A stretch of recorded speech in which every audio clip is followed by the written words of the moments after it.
Good morning, good afternoon, good evening, and happy Friday. Welcome to today's live stream, which is day 4 of a 7-day live series, where I'm bringing you through all the bits and pieces and tools and strategies and tactics and mindset. And like we're getting under the hood of what you need to be able to have a successful coaching business. And I received a good few amount of comments between LinkedIn and Instagram the last few days around it's like I've heard things I haven't heard before. I didn't know I had to do these things in the background. I didn't know that this is what was linked together. So if you're only joining me for the first time today, amazing. And go back and watch the other ones so that you are getting a full rounded picture of everything that you need. For those of you that are new here and don't know me, hi, I'm Joanne, and I am a business mentor for new coaches who want to be able to sign 3 to 5 clients consistently and do it with their own signature framework. Because let's be realistic here. If you want to have a business, you need to have clients. What is the number one issue that like coaches have is like, where on earth do I find my clients? And then how do I sign them? It's the age-old problem, and it's not one that's going to change until people learn the strategies to do it. Like, you can't know what you don't know. But yet a lot of the times when we come out of like the corporate world, or we decide to just set up our business, even if we haven't worked previously, we think it's going to all fall into place. And if I just follow what other people are doing and copy them, then it will work. Or if I take a bit of A and a bit of C and add my own sprinkle of like sprinkles on top, I'll make it work. It doesn't work like that. It does not work like that. I've talked about the Frankenstein approach a couple of times already. And I'm going to keep talking about it because it doesn't work. There's a reason why things aren't working for you. There's a reason why it's not coming together. And you are not the problem.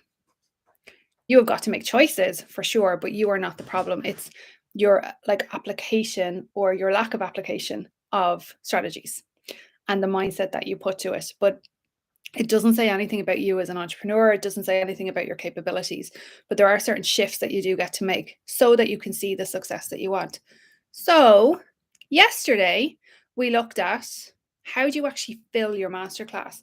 Because so many coaches love doing masterclasses, and rightly so. Like, I am obsessed with them and I love doing lives like this because it's a great way to be able to teach people and share with them exactly what will work to shift them out of it. But it's also for you as a coach, it's an amazing opportunity for people to actually see what it's like to be coached by you. Like, what are the responses that they get to their questions? Like, how do you show up for them?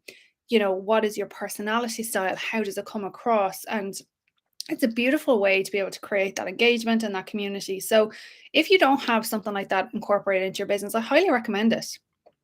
It's a great way to connect with people. You can do them for free, you can do them paid, you can do them any which way you want, but it's a great way to like build that community and pull people in together. So, given the fact that yesterday we looked at how do you fill your masterclass, today I'm going to teach you how do you book more discovery calls from your masterclass. So, if we look at the conversion rates that we talked about yesterday, they tell us a good story, right? They give us a great picture, they give us information, all of that fun stuff.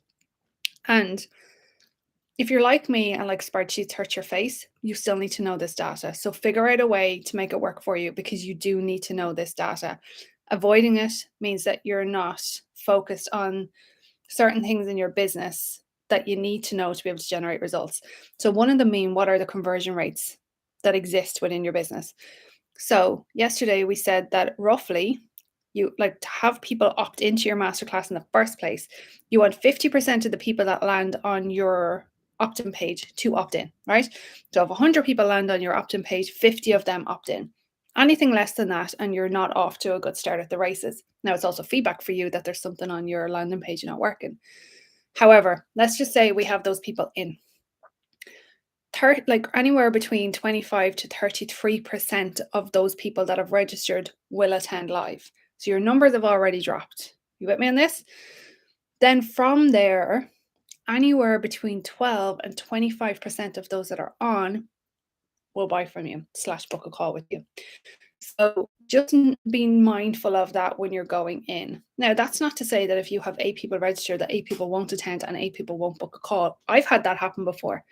The very first time I ever made my 10K month, I had 4 people register for a masterclass I was doing. 4 of them attended and 3 of them bought.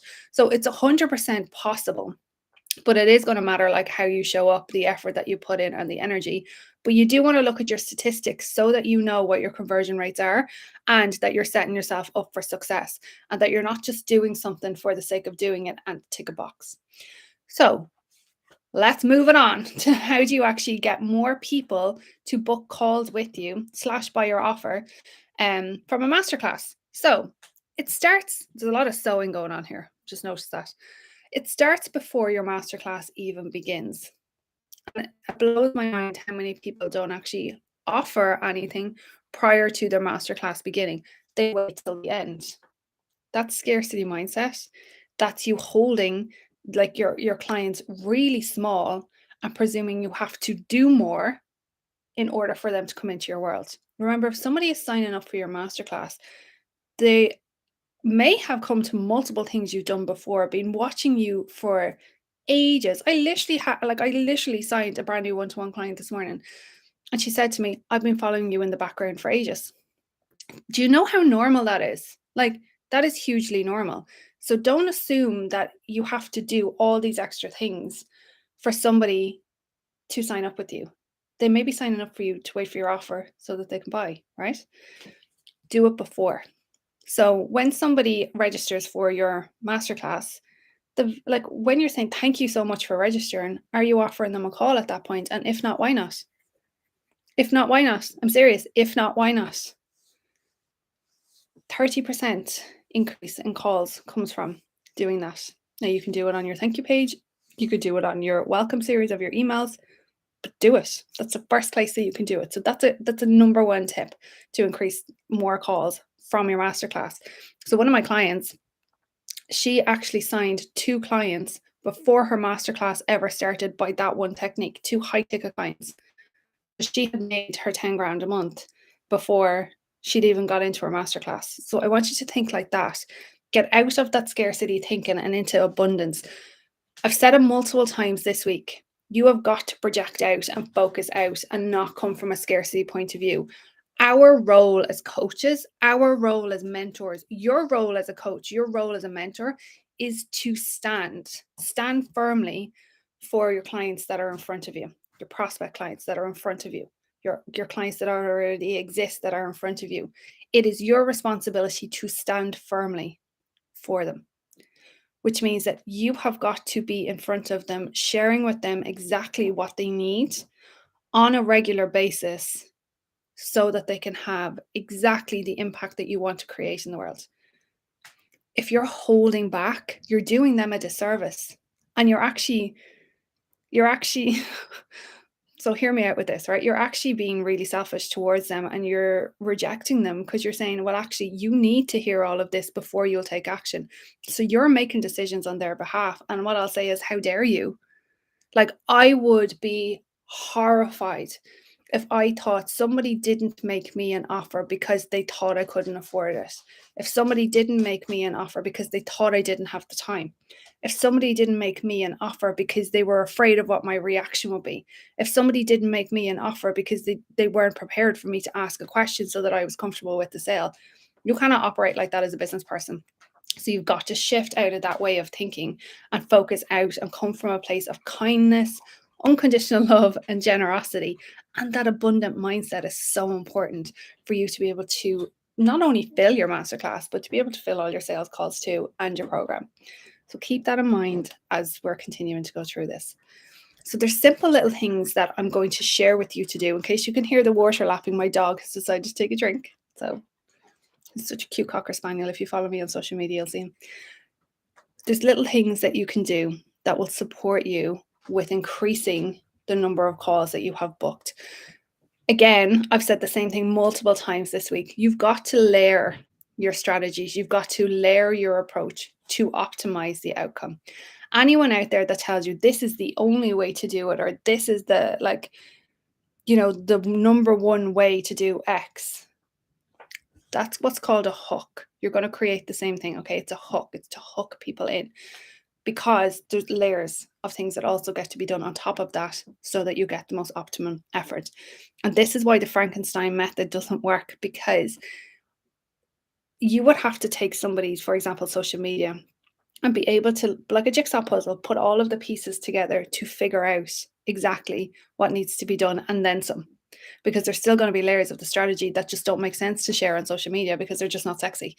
So if sexy stuff isn't being shared on social media, people don't want it. So, like, if I was to share exactly what's needed for people in business on my social media, it would be like talking to this. Like, it just would be dead.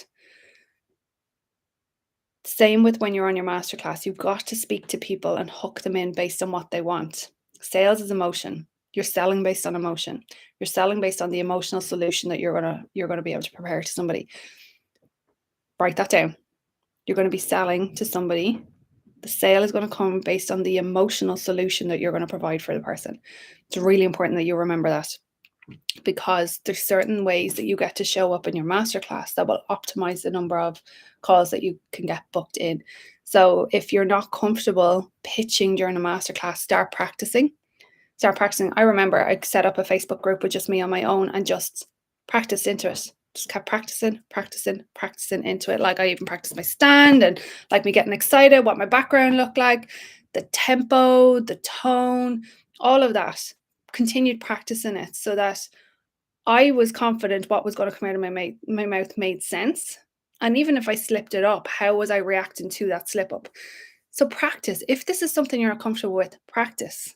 Practice, practice, practice, practice, practice. Don't wait till you're live in front of people and then practice. Now, I'm also going to say, don't do one or the other. You get to still do both. So in the week, in the lead up to your masterclass, practice every day that week. Practice multiple times that week, but don't hold off scheduling a masterclass until you have that done. Do both and. Let's go into the things that you can like tangibly do that will increase the volume of discovery calls that you can book, or the number of offers that you can sell. The first thing that you want to make sure that you're doing in your masterclass is sharing testimonials early. And I mean early. And share them repeatedly, and share them from the point of view of the result that was created from this person. Now, I get the same question, particularly from life coaches, mindset coaches, empowerment coaches, confidence coaches. It's the same type of question that comes up, because it's like, well, it's different for like a business coach, a social media coach, a brand coach, because the result is super tangible. And with life coaching, empowerment coaching, confidence coaching, etc., it's not perceived as tangible. But that's a mindset shift that you get to move out of. Because if you believe in what you do, and if you are standing behind the transformation that your client has got from the testimonial that they've shared, you get to share that. So let me give you an example, because obviously I started off as a life coach. So one of my clients, when she came to me, she had no idea what she wanted to do. She just was like super stuck, and she was pissed off with her job. She'd gone out sick, and she had no clue what her next steps were, how her life was going to unfold. So there's a lot of people that can relate to that on its own, okay? Like, I was one of them, and her story pulled multiple people into my world because so many people could relate to that. How was she at the end of it? She was bouncing with joy, full of energy, excited about life, and was saying yes to opportunities that she didn't even know were there in front of her because she'd been so exhausted she was ignoring them. Her kids were coming up to her and telling her how amazing it is that she was so happy now, and that she was getting up in the morning and she was spending time with them. That's stuff that converts. That's tangible stuff. It's about how you phrase it. So don't worry about the wishy-washy stuff. So what I mean by that is, don't get consumed by, well, Joanne helped me feel better about myself.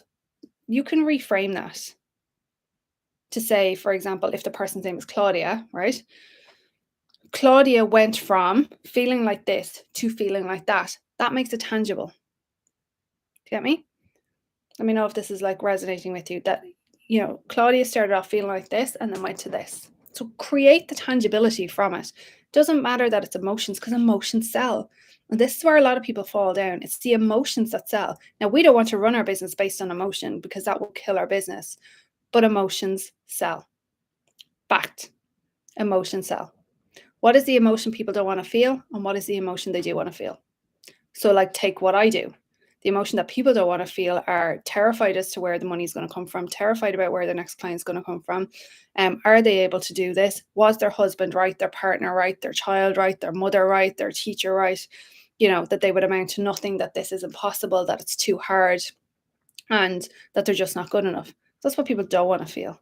What do they want to feel? Relief that it's all working, relief that there's money coming in, relief that there's clients coming in. They want to be excited about it. They want to be able to, get up in the morning and go, oh my goodness, look at all the people that I'm impacting today. That's where people want to be. That is exactly what they want to experience. So it's to silence the emotion of it. So share testimonials early and repeatedly. You want to share them anywhere between 3 and 5 throughout your entire masterclass. And where possible, include live testimonials. Oh my goodness, are they impactful? I remember the first time I did like a 5-day challenge, and I brought my current and previous clients on to do testimonials. And we did them like over a couple of days. After we did them from day 4 of the challenge, actually, and we did them over a couple of days live into a Facebook group. Talk about an impact. All sales calls booked like there was no tomorrow. But also the people that were interested in coming to work with me were reaching out to my clients to see. So it's essentially the sale was being done before they ever got on a call with me. It was incredible, incredible. So where you have an opportunity to do that, capitalize on it. You will see people wanting to connect with you and book in with you skyrocket. Like if you really are committed to creating more sales from your masterclasses, these are things that you get to do. Not get into the mindset of, well, what if somebody doesn't have the time? What if they say no? I don't know what to ask them. Am I imposing on them? Get over yourself. You're in business. You have a responsibility to the people that need you. And I know this sounds harsh. I know it does. But I've got to do something to shake you up and wake you up so that you will take the action steps that are needed and not let the stories that are being created in your mind by your ego stop you. Because if you allow that to continue to happen now, it's always going to happen. And it's not just here in your business, it's everywhere in your life. Go back to day 1 when I said commitment was key for everything. You've got to be committed. What do I need support with, and who do I need support from to make it happen? Not can I do it, not will I do it. That is not the mindset to be in. Mindset work, leadership work, like your energy work, all of that gets to be done in conjunction with your business work, not you do it and then you do this. So I have both a leadership coach. I have multiple leadership coaches, transformational coaches, and my business mentor. I cannot do them on my own. Like as I up level, of course I'm going to hit another plateau of like my mind, where my bandwidth is able to go, what I'm able to do, where what I'm able to take in, my ability to be able to see, where I get to go next. You need support with that. And if you're reserved from investing in that, you're actually hurting yourself, because you're essentially saying that you don't trust that you're going to do the work to get the results. That's what you're saying to yourself. And it doesn't work. It doesn't work. You've got to invest in yourself, both in your mindset, your leadership, manifestation, whatever you want to call it. Now I'm talking about with people that actually know what they're doing alongside your business. So share your testimonials frequently throughout it, not just once, but multiple times. And where possible, share them live, because they have the most impact. And people love to see that happy story and that happy ending and how it all gets to come together for people. Also, when you're starting off your masterclass, encourage people to stay to the end with a free gift. This is hugely beneficial for increasing the number of calls that you get booked, because people want whatever that freebie is at the end. And how you create that, like that free gift or low ticket item for free, whatever it is that you choose, will be based on the reason they came to your masterclass. So what is that challenge that they have? And this is the solution to overcome it. You get them on there. Now, there's method in the madness here, right?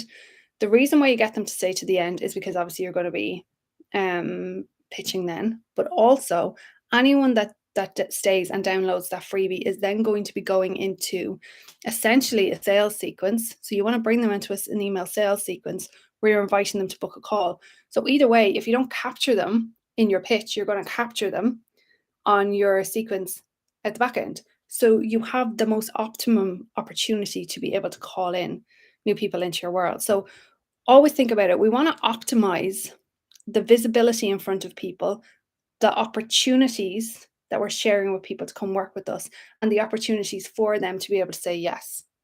So you want to boost that as much as possible in a way that works for you. So like if you're into bro marketing, great, go hard and heavy. If you're not, these are gentle ways that you can do it without being like in somebody's face all the time, because they've chosen to opt in and now you're bringing them into a sequence.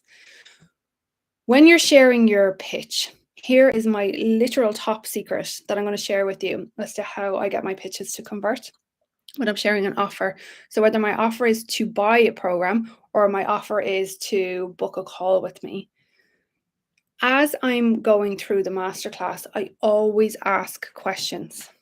So I always ask questions. And the questions, if you've ever been in them, you will hear me asking these.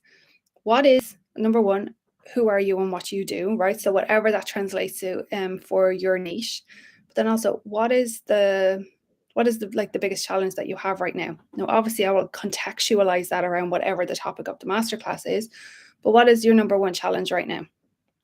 And then I'll read out whatever they say in the chat and I will connect with them on that, get them to go a little bit deeper on that. And I'm doing it because I'm listening to what they're telling me their obstacles are. I'm connecting with what their obstacles are and I'm connecting with the emotion that they're experiencing because of that challenge. So this is like a huge tip for you to make sure that you connect with this. Let's move on. Another question then that is asked is, if they could wave a magic wand and go, this is like a no-brainer, like will 100% solve my problem for me, what would it be? And you get them to put it in the chat. And then you also say to them, if I could give that to you right now, would you jump at it? So that you can then start to see who your leads are, who's ready, who's hot, and it's giving you information. So when I get to my pitch, so I'll ask these throughout the masterclass. I'll ask, what you resonate with, going back to what you said before. Can you see how this would support that, so that you're tying it together? When it comes to the end and you're pitching your offer, so again, it doesn't matter if your offer is to buy or to book a call. First things first, you're going to pitch your offer at least 3 times. So give yourself 10 to 15 minutes to pitch your offer. When you're pitching, you're going to tie in what people have shared with you their problem is. What is that emotion that they don't want to feel?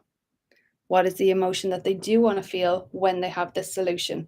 And you're going to tie it in by saying, okay, so here's what I've shared. This is just an example, right? Here's what I've shared with you, which will resolve X, Y, and Z problem that you have.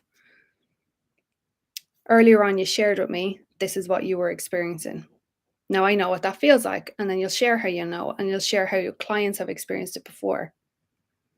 And then you'll say, so you can take away the information that you've had today and you can implement it and you will see results.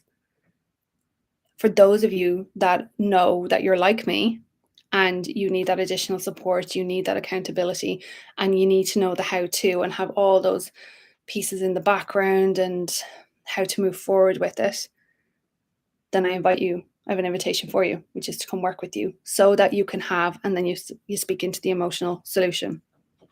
Now, obviously, if I know exactly what your niche is and I know exactly what the challenge is and the solution is, I can craft that for you in a way that will support with your audience.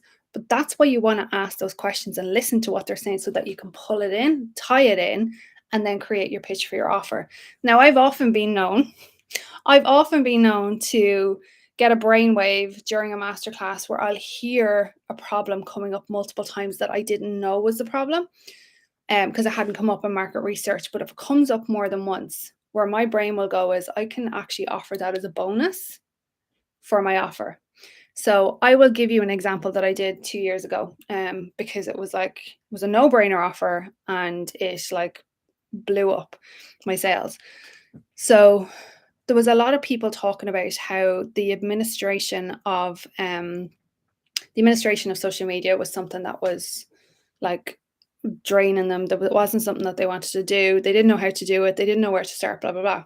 My VA at the time had launched a social media program that was, it was very little. I think, was it like something like, I want to say it was something like 150, maybe 200 pounds, something like that. It wasn't like an insane amount. So I called her. Because this was during a 5-day thing. I called her and said, look, this is what I want to do. I would love to offer this as a bonus. Can we do a deal? And she said, yeah. She said, yeah. So this is where you go with this, right? So because I had seen that this was a problem, I'm like, okay, great. So I got a discount from her. I was paying for this for whoever opted in because it was such a low amount, but it solved their problem. Like, it literally solved their problem. So when they bought from me, obviously a portion of the money was going to her for the bonus, but like a teeny, teeny, tiny portion. But it was like a no-brainer. Oh my goodness, best value ever. So listen to what people are sharing with you is the problem and what they're telling you they want as a solution. And then if you have it in your wheelhouse to do it, give it to them. Like, literally give it to them. Like, even if it's just that you can see, okay, a masterclass in this would support that, great, tell them that and offer it as a bonus and then create it. You do not have to have all this stuff figured out. I have said this time and time again. If you wait to have all your ducks in a row and have everything figured out, you're losing on opportunity after opportunity after opportunity after opportunity, and your clients will go work with somebody else. Get to be resourceful as an entrepreneur, like super resourceful. And at times you're going to need to think on the spot. So if you can see that there is something that will absolutely solve the problem of the people that are on your masterclass, and you know that you have the ability to create it, do it. Literally do it. Don't come from a place of selfish and like focused on you. Remember, we talked yesterday about don't focus inwards, you've got to project outwards and focus outwards. All of these together are incredible ways to boost the number of calls that you can book, the number of sales that you can make from your masterclass. Remember what I said about the testimonials. In between each of your offer pitches, share a testimonial again. I don't care if you've already shared it, share it again and again and again. And get people in the chat to go, like, do you resonate with this? Can you see how this is working? Can you hear what I'm saying? So that you're connecting with them. It gives you a great way to see who your leads are too. So combining all them together boosts the number of calls that you can book. Now remember, when you're coming into your sales in the back end, so after the masterclass is done, regardless of how many people have booked, you're not done with your sales. You keep that going for another 7 to 10 days. You're not done until you decide that this is the end of it. So keep it going for another 7 to 10 days because you will have people that will buy at different times. So that is it for today. Make sure that you go back and you look at how you're implementing this in your already existing masterclasses, your challenges, etc. And as always, if you have any comments, let me know. And I will see you tomorrow for our next live. Bye.